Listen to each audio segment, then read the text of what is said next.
दोस्तों बहुत बहुत स्वागत है आप सभी का एक बार फिर से। जी हाँ दोस्तों, आज पूरे दिन की कई महत्वपूर्ण और बड़ी खबरें निकलकर सामने आ रही हैं। जानेंगे सभी खबरों को विस्तार से। तो दोस्तों खबरों में आगे बढ़ने से पहले वीडियो को एक प्यार भरा लाइक जरूर कर दें और ताजा खबरों को जानने के लिए चैनल को सब्सक्राइब भी जरूर कर लें। तो देखते हैं पहली बड़ी खबर क्या निकल कर आ रही है।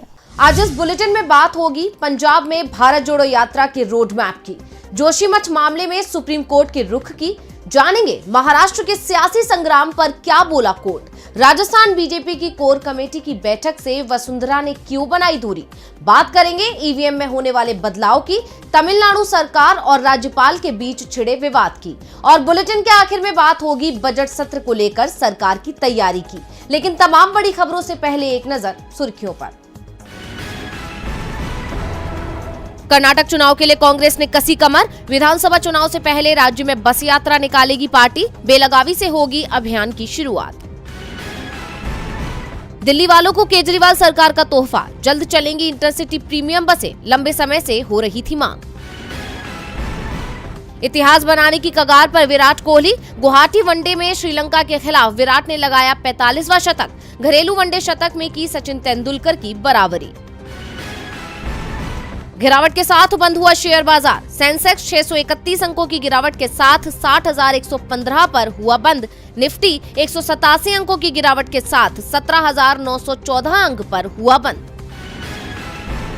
तो ये थी सुर्खियां और अब बात आज की सबसे बड़ी खबर की। कांग्रेस की भारत जोड़ो यात्रा का हरियाणा में आज आखिरी दिन था। अब यात्रा नए राज्य पंजाब में प्रवेश करेगी, जिसके लिए तैयारियों को अंतिम रूप दे दिया गया है और कांग्रेस ने पंजाब के लिए अपना रोड मैप भी जारी कर दिया है। तो क्या है पंजाब में यात्रा का रूट प्लान, देखिए इस रिपोर्ट में। भारत जोड़ो यात्रा अब नए राज्य पंजाब में प्रवेश करने वाली है। ऐसे में अभी से राज्य का सियासी पारा चढ़ गया है। वहीं राज्य में प्रवेश से पहले राहुल गांधी पंजाब के अमृतसर में स्थित गोल्डन टेम्पल में माथा टेकने पहुंचे, जहां राहुल गांधी पगड़ी में नजर आए और राहुल का ये अवतार छा गया। स्वर्ण मंदिर में माथा टेकने के बाद राहुल गांधी पंजाब में पदयात्रा का आगाज करेंगे। बता दें कि स्वर्ण मंदिर में माथा टेकने के बाद राहुल वापस अंबाला चले गए और अब कल यानी 11 जनवरी की सुबह दिल्ली अमृतसर NH1 पर शंभू बॉर्डर से पंजाब में उनकी भारत जोड़ो यात्रा प्रवेश करेगी। राहुल की यात्रा में अमृतसर का रूट नहीं है, इसलिए उन्होंने स्वर्ण मंदिर के लिए अलग से समय निकाला। वहीं आज हरियाणा में राहुल गांधी की यात्रा का आखिरी दिन है, जिसके बाद यात्रा पंजाब में प्रवेश कर जाएगी, जिसको लेकर पूरी तैयारियां हो गई हैं और यात्रा का रूट मैप भी कांग्रेस ने जारी कर दिया है। हरियाणा प्रदेश कांग्रेस प्रभारी शक्ति सिंह गोहिल ने पंजाब में भारत जोड़ो यात्रा का रूट प्लान बताया। वहीं आज हरियाणा में यात्रा के आखिरी दिन राहुल गांधी को पूर्व राज्यसभा सांसद राज बब्बर का साथ मिल गया। इसके साथ ही कांग्रेस ने हरियाणा में यात्रा के आखिरी दिन की कई तस्वीरें साझा करते हुए हरियाणा की जनता का धन्यवाद भी किया। वहीं हरियाणा में राहुल गांधी को किसानों का भी साथ मिल गया था, जो यात्रा के लिए बड़ी सफलता मानी जा रही है। राहुल गांधी पंजाब में एंट्री से पहले अमृतसर पहुंचे और स्वर्ण मंदिर में माथा टेका। यात्रा अब अपने अंतिम पड़ाव की तरफ बढ़ रही है। पंजाब से होते हुए यात्रा पहाड़ी राज्य हिमाचल में प्रवेश करेगी। वहां भी यात्रा की तैयारियां जोरों से हो रही हैं।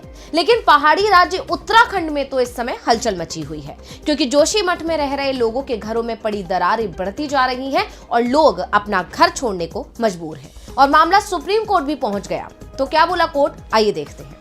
उत्तराखंड के जोशीमठ में हालात बिगड़ते जा रहे हैं। जमीन धंसने के मामले लगातार बढ़ते जा रहे हैं। राज्य सरकार ने जोशीमठ को 3 जोन में बांटा है। ये जोन होंगे डेंजर, बफर और सेफ जोन। इन्हीं के आधार पर शहर के मकानों को चिन्हित किया जा रहा है।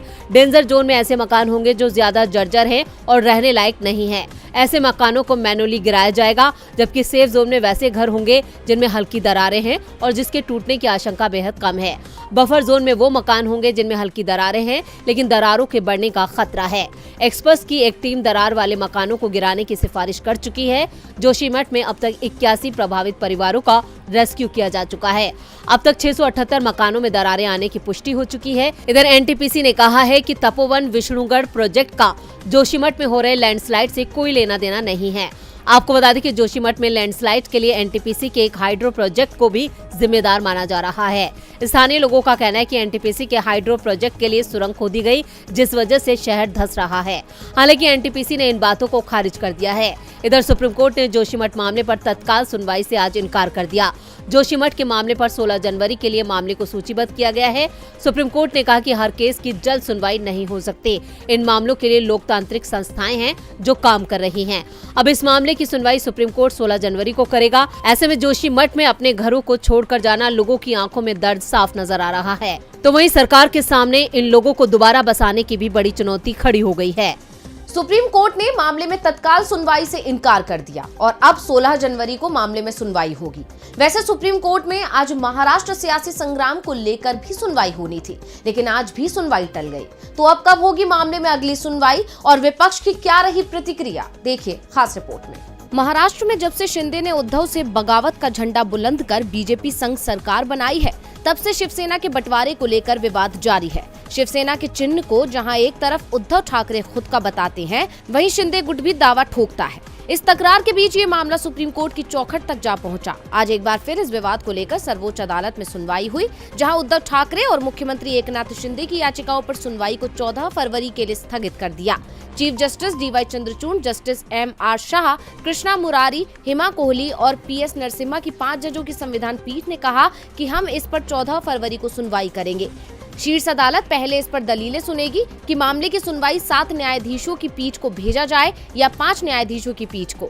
दरअसल आज सुनवाई के दौरान ठाकरे गुट की ओर से पेश वरिष्ठ अधिवक्ता कपिल सिब्बल ने पीठ को बताया कि पिछली सुनवाई में उन्होंने संकेत दिया था कि वो इस मामले की सुनवाई के लिए 7 न्यायाधीशों की पीठ की आवश्यकता पर बहस करना चाहते हैं। अब उनकी ये सिफारिश अगली सुनवाई में देखी जाएगी। वहीं दूसरी तरफ शिंदे गुट से तकरार के बीच आज राज्यसभा सांसद संजय राउत ने बीजेपी नेता गिरीश महाजन के बयान को लेकर विरोधी पार्टी पर निशाना साधा है। उन्होंने कहा कि बीजेपी नेता के बयान से एक बात तो साफ है कि शिवसेना में दरार बनाने का बीजेपी का पुराना सपना था। इसमें शरद पवार का कोई हाथ नहीं था। आखिरकार बीजेपी के पेट में जो था वो बाहर आ गया। अब संजय राउत ने गिरीश महाजन के बयान पर जमकर भड़ास निकाली है, जिससे सियासी पारा गरमाना तय है। सुप्रीम कोर्ट अब अगली सुनवाई 14 फरवरी को करेगा। महाराष्ट्र में सियासी संग्राम गहराता जा रहा है। वैसे सियासत तो राजस्थान की भी गरमाई हुई है, जिसकी वजह है राजस्थान बीजेपी में जारी अंदरूनी मनमुटाव, जो आज एक बार फिर देखने को मिला है। आखिर क्या है मामला जिसने बढ़ाई बीजेपी की टेंशन, देखेंगे रिपोर्ट में। राजस्थान में राज करने के लिए बीजेपी लगातार दम भर रही है, लेकिन पार्टी किस चेहरे के दम पर चुनावी मैदान में उतरेगी ये अभी तक साफ नहीं है। कभी राजे खुद को आगे बताती हैं, तो कभी पुनिया के समर्थक हुंकार भरते हैं। ये तकरार अब लगातार बढ़ती जा रही है, जिसकी तस्दीक बीजेपी की बैठक ही कर रही है, जिसमें वसुंधरा राजे नदारद रही। दरअसल प्रदेश में 23 जनवरी को विधानसभा सत्र की शुरुआत हो रही है। ये वर्तमान सरकार का आखिरी बजट सत्र है। ऐसे में बीजेपी विपक्ष के रूप में सरकार को घेरने में कोई मौका नहीं छोड़ेगी। इसी सत्र में बीजेपी पेपर लीक, बिगड़ती कानून व्यवस्था और बिजली की उपलब्धता जैसे मुद्दों को लेकर सड़क और सदन में हल्ला बोल करेगी। इसी रणनीति को बनाने के लिए बीजेपी के प्रदेश अध्यक्ष सतीश पूनिया की अध्यक्षता में बैठक हुई, लेकिन पूर्व मुख्यमंत्री वसुंधरा राजे और ओम माथुर इसमें शामिल नहीं हुए। वहीं बैठक के बाद प्रभारी अरुण सिंह ने कहा कि बैठक में जन आक्रोश यात्रा और जन आक्रोश सभा का प्रेजेंटेशन दिया गया। यात्रा सफल रही और जनता में भयंकर आक्रोश है। उन्होंने कहा कि 28 जनवरी को प्रधानमंत्री नरेंद्र मोदी का राजस्थान का दौरा प्रस्तावित है, इस पर भी चर्चा की गई। इसी के साथ ही अरुण सिंह ने राजे की मीटिंग में न आने को लेकर भी सफाई दी। उन्होंने कहा कि वो जयपुर से बाहर है। अब भले ही पार्टी के नेता सफाई दे रहे हों, लेकिन ये गैर मौजूदगी कलह की ओर इशारा कर रही है। वैसे भी कई मौकों पर राजे पूनिया से दूरी बनाती नजर आई है। अब ये दूरी चुनाव में बीजेपी को जीत के सपने से दूर कर सकती है। ऐसे में देखना होगा कि आलाकमान कैसे दिग्गजों के बीच आई दरार को खत्म करते हैं। बीजेपी ने गहलोत सरकार को घेरने के लिए बैठक बुलाई थी, लेकिन अंदरूनी कलह की तस्वीर सामने आ गई। अब राजस्थान में इसी साल चुनाव है। ऐसे में चुनाव से पहले बीजेपी के अंदर मची खलबली ने पार्टी की मुश्किल बढ़ा दी है। अब पार्टी तैयारियों पर फोकस करे या कलह पर। वैसे चुनाव की तैयारियों में तो चुनाव आयोग भी लगा हुआ है, क्योंकि इस साल 10 राज्यों में चुनाव है। क्या है आयोग की तैयारी, देखिए रिपोर्ट में। साल 2023 चुनावों का साल है। ऐसे में जहां राजनीतिक दलों की धड़कनें बढ़ी हुई हैं, तो वहीं चुनाव आयोग की भी सरदर्दी बढ़ी हुई है, क्योंकि आयोग चुनावी राज्यों में तैयारियों में लग गया है। इस बीच अब चुनाव आयोग की तरफ से कुछ घोषणाएं की गई हैं, साथ ही कुछ बिंदु स्पष्ट किए गए हैं। दरअसल चुनाव आयोग ने मतदान की आयु और चुनाव लड़ने की न्यूनतम आयु के बीच समानता लाने पर अपनी आपत्ति जताई है।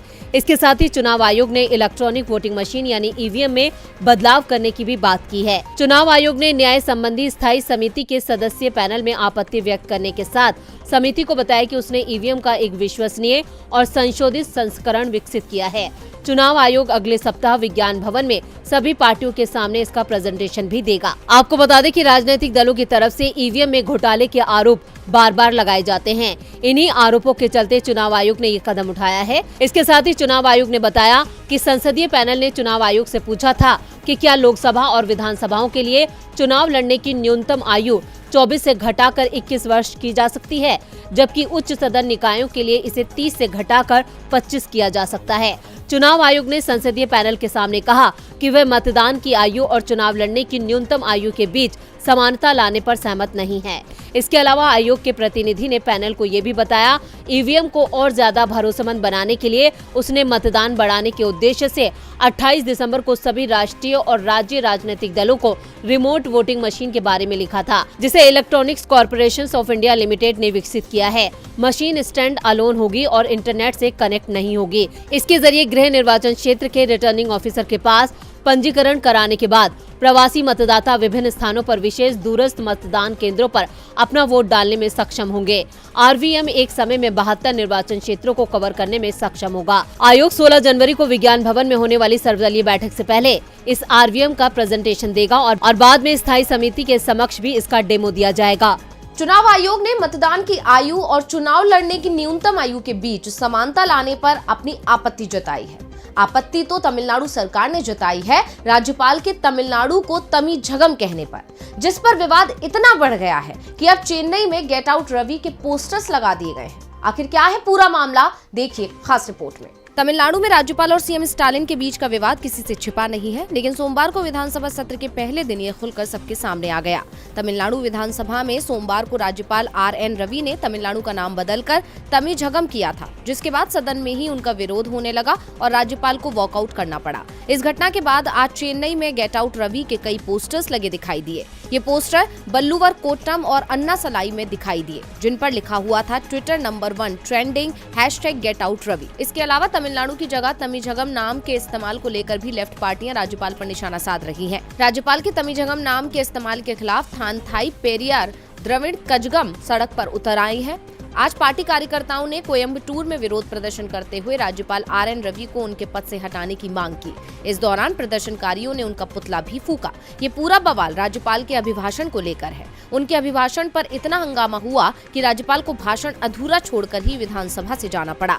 दरअसल राज्यपाल ने तमिलनाडु राज्य का नाम ही बदलने को कह दिया। उन्होंने कहा इस राज्य का नाम तमिलनाडु की बजाय तमिझगम होना चाहिए। सत्तारूढ़ दल और कांग्रेस ने इस पर आपत्ति की, कहा कि राज्यपाल यहाँ आरएसएस और बीजेपी का एजेंडा चलाना चाहते हैं, ऐसा हम होने नहीं देंगे। इसके बाद तो राज्यपाल पर आरोपों की झड़ी लग गई। राजनीतिक दलों ने कहा कि राजभवन से बीजेपी का एजेंडा चलाया जा रहा है। राज्यपाल कहते हैं कि पिछले 50 सालों में द्रविड़ दलों ने यहाँ के लोगों के साथ धोखा किया है। हम राज्यपाल से कहना चाहते हैं कि वो बीजेपी के दूसरे प्रदेशाध्यक्ष के रूप में काम करना बंद कर दे। वैसे भी ये नागालैंड नहीं, प्राउड तमिलनाडु है। बता दें राज्यपाल आरएन रवि के पास नागालैंड का भी प्रभार है। और बुलेटिन के आखिर में बात होगी बजट सत्र को लेकर सरकार की तैयारी की। बजट 2023 को लेकर मोदी सरकार काफी चिंता में नजर आ रही है। 31 जनवरी से शुरू हो रहा बजट सत्र 6 अप्रैल तक चलने वाला है। इस दौरान विपक्ष गिरती अर्थव्यवस्था, गिरते रुपए और बढ़ती महंगाई को लेकर सरकार को घेरने की रणनीति बना चुका है। ऐसे में पीएम मोदी भी अपने बचाव के लिए 13 जनवरी को अर्थशास्त्रियों के साथ एक अहम बैठक करने जा रहे हैं। तो क्या होंगे इस बैठक के मुद्दे, देखते हैं ये रिपोर्ट। 2023 के बजट को जल्द ही वित्त मंत्री निर्मला सीतारमण संसद में पेश करने वाली हैं। ये बजट 1 फरवरी 2023 को संसद में पेश किया जाएगा। ऐसे में संसद का बजट सत्र शुरू होने से पहले पीएम मोदी चिंतित दिख रहे हैं। शायद यही वजह है कि पीएम मोदी ने 13 जनवरी को नीति आयोग के अर्थशास्त्रियों और अलग अलग एक्सपर्ट्स के साथ बैठक बुलाई है। इस बैठक में पीएम मोदी देश की अर्थव्यवस्था को लेकर चर्चा करेंगे। इसके साथ ही भारत की जीडीपी को आगे बढ़ाने के लिए भी चर्चा की जाएगी। आपको बता दें कि वित्त वर्ष 2023-24 का ये आम बजट 1 फरवरी 2023 को वित्त मंत्री संसद में पेश करेंगी। ये मोदी सरकार के दूसरे कार्यकाल का आखिरी पूर्ण बजट होगा। देश में घटती डिमांड के कारण इस चालू वित्त वर्ष में भारत की जीडीपी 7% तक रहने का अनुमान है। पिछले साल सरकार का यह अनुमान था कि भारत की अर्थव्यवस्था चालू वित्त वर्ष में 8 से 8.5% तक बढ़ेगी, जो कि आरबीआई ने घटाकर 6.8% कर दी। माना जा रहा है कि भारत की चालू वित्त वर्ष में जीडीपी 7% रहेगी। ऐसे में भारत सऊदी अरब से पीछे रह जाएगा, जिसकी जीडीपी इस वित्त वर्ष में 7.6% रहने का अनुमान है। वहीं जुलाई सितंबर की तिमाही की बात करें तो सऊदी अरब की अर्थव्यवस्था 8.7% के हिसाब से बढ़ी थी। वहीं भारत की अर्थव्यवस्था इस दौरान केवल 6.3% के हिसाब से बढ़ी है। गौरतलब है कि आम बजट में अब कुछ ही दिनों का वक्त बचा है। ऐसे में वित्त मंत्रालय में इसकी तैयारियां जोरों शोरों से चल रही हैं। 31 जनवरी 2023 को संसद का बजट सत्र शुरू हो जाएगा। साल 2024 चुनावी साल है, तो चुनावों के बाद ही अब सरकार पूर्ण बजट पेश कर पाएगी। वहीं देश की अर्थव्यवस्था को लेकर संसद में मोदी सरकार की मुश्किलें बढ़ना तय है, क्योंकि विपक्ष कई सवालों के साथ मोदी सरकार पर हमलावर रहने वाला है। तो आज इस बुलेटिन में बस इतना ही। देखते